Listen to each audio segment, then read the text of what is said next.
ಮಂತ್ರಾಲಯದ ರಾಯರ ಮಠದಲ್ಲಿ ರಾಯರ ಬೃಂದಾವನದಷ್ಟೇ ವಿಶೇಷ ಸ್ಥಾನ ಮೂಲ ರಾಮನ ಮೂರ್ತಿಗೂ ಇದೆ. ಈ ಮೂಲ ರಾಮನ ಮೂರ್ತಿ ಮಂತ್ರಾಲಯಕ್ಕೆ ಹೇಗ್ ಬಂತು? ಬಹಳ ವಿಶೇಷವಾಗಿದೆ.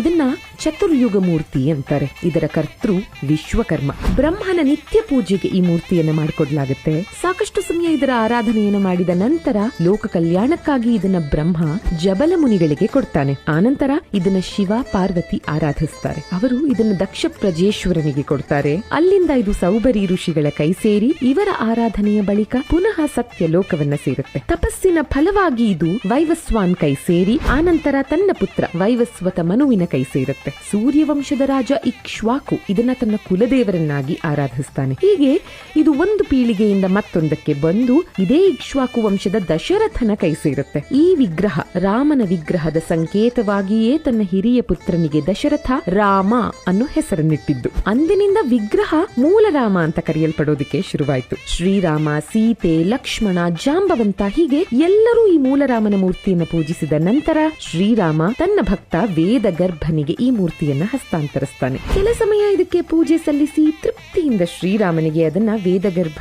ಹಿಂದಿರುಗಿಸಿದಾಗ ಇದು ಪುನಃ ರಾಮನಿಂದ ಹನುಮಂತನ ಕೈ ಸೇರುತ್ತೆ. ಕೃತ ಯುಗ ಮುಗಿದು ತ್ರೇತಾಯುಗದಲ್ಲಿ ಹನುಮಂತ ಭೀಮಸೇನನನ್ನ ಭೇಟಿ ಮಾಡೋ ಸಮಯದಲ್ಲಿ ಮೂಲ ರಾಮನನ್ನ ಭೀಮನಿಗೆ ಹಸ್ತಾಂತರಿಸ್ತಾನೆ. ಅಷ್ಟು ಮಾತ್ರ ಅಲ್ಲ, ಇದನ್ನ ನೀನು ಕಲಿಯುಗದಲ್ಲಿ ಮಧ್ವಾಚಾರ್ಯರ ಕೈ ಸೇರೋ ಹಾಗೆ ನೋಡ್ಕೋಬೇಕು ಅಂತ ಹೇಳಿಕೊಡ್ತಾನೆ. ಮಧ್ವಾಚಾರ್ಯರು ಗುರು ಪರಂಪರೆಯಲ್ಲಿ ಮೊದಲ ಗುರುಗಳಾದ್ರೆ ರಾಯರು 17ನೇ ಗುರುಗಳು. ರಾಘವೇಂದ್ರ ಅನ್ನೋ ಹೆಸರನ್ನ ಕೊಟ್ಟು ಅವರಿಂದಲೂ ಪೂಜೆಗೆ ಪಾತ್ರವಾದ ಮೂಲ ರಾಮನ ವಿಗ್ರಹವನ್ನ ಇಂದಿಗೂ ನಾವು ಮಂತ್ರಾಲಯದಲ್ಲಿ ನೋಡಬಹುದು. ನಾವೆಲ್ಲರೂ ರಾಯರು ರಾಮನಿಗೆ ಅಭಿಷೇಕ ಮಾಡ್ತಿರುವಂತಹ ಒಂದು ಚಿತ್ರಪಟವನ್ನ ನೋಡಿರ್ತೀವಲ್ಲ, ಈಗ ಗೊತ್ತಾಯ್ತಲ್ವಾ?